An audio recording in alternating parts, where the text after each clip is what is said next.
शाहरुख खान के बेटे आर्यन खान के ड्रग्स केस में 24 अक्टूबर को चौंकाने वाली जानकारी सामने आई। आर्यन के साथ सेल्फी लेने के लिए वायरल हुए शख्स किरण गोस्वामी के बॉडीगार्ड रहे प्रभाकर शैल ने एक हलफनामा जारी किया जिसमें उसने चौंकाने वाले दावे किए हैं। साथ ही प्रभाकर शैल ने एक इंटरव्यू भी दिया है और इस बातचीत में प्रभाकर ने दावा किया है कि किरण गोस्वामी ने आर्यन खान को छोड़ने के लिए 25 करोड़ रुपए की मांग की थी।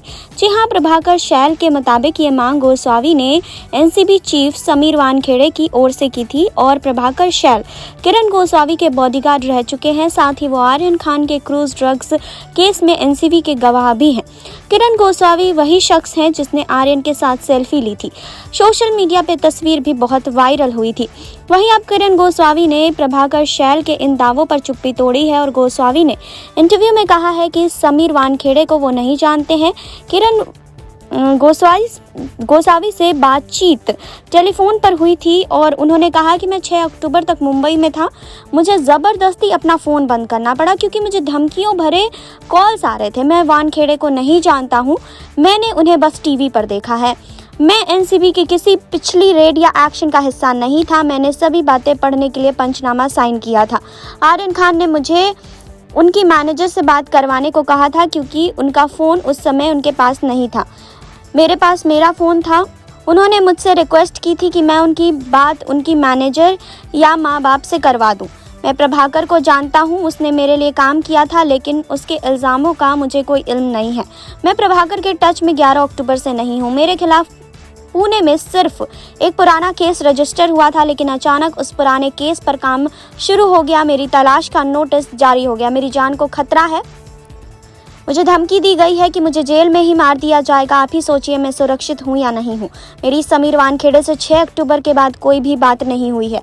मैंने नारकोटिक्स कंट्रोल ब्यूरो को भी फ़ोन कॉल करने की जानकारी दी। जिस दिन मनीष भानुशाली को जानकारी आई थी उस दिन हम वहाँ थे। हमारी मुलाकात वहाँ वीवी सिंह सर से हुई थी। वानखेड़े सर के बाद भी मेरी मुलाकात हुई थी और एक पंचनामा मैंने जहाज पर साइन किया था जो मुनमुन धमेचा का था। एक पंचनामा मैंने नारकोटिक्स कंट्रोल ब्यूरो के दफ्तर में साइन किया था। मुनमुन धमेचा का पंचनामा उसी की हैंडराइटिंग में था। जिस कागज़ पर मैंने साइन किया उस पर 10 लोगों के नाम थे। आर्यन खान ने मुझे जो नंबर दिया वो पहले लगा ही नहीं। उसके बाद मैंने किसी सैम का फ़ोन आया था और उसने मुझे फ़ोन नंबर दो, मैं फ़ोन करूँगा ऐसा कहा।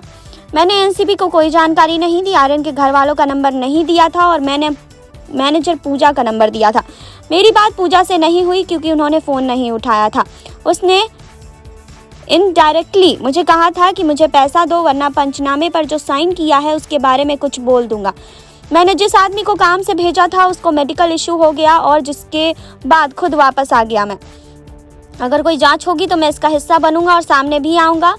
जब ये खबर सामने आई थी तो मैं पुणे पुलिस के कांटेक्ट करने की कोशिश भी कर रहा था। प्रभाकर शैल ने दावा किया कि वो क्रूज रेड के बाद हुए ड्रामे के समय मौजूद था। उसने किरण गोस्वामी और सैम नाम के एक शख्स को एनसीबी के दफ्तर के पास मिलते हुए देखा। शैल ने दावा किया कि गोस्वामी और सैम लोअर परेल गए थे और जहां एक ब्लू कलर की गाड़ी वहां आई थी। उसने ये भी कहा कि शाहरुख खान की मैनेजर पूजा ददलानी को उस ब्लू साड़ी में बैठे देखा था।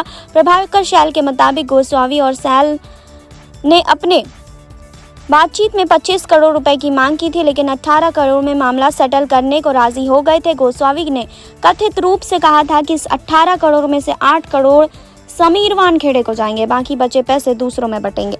तो आप क्या सोचते हैं इस पर कमेंट बॉक्स में बताइए। जुड़े रहिए हमारे साथ। नेक्स्ट 9 लाइव से सर रिपोर्ट।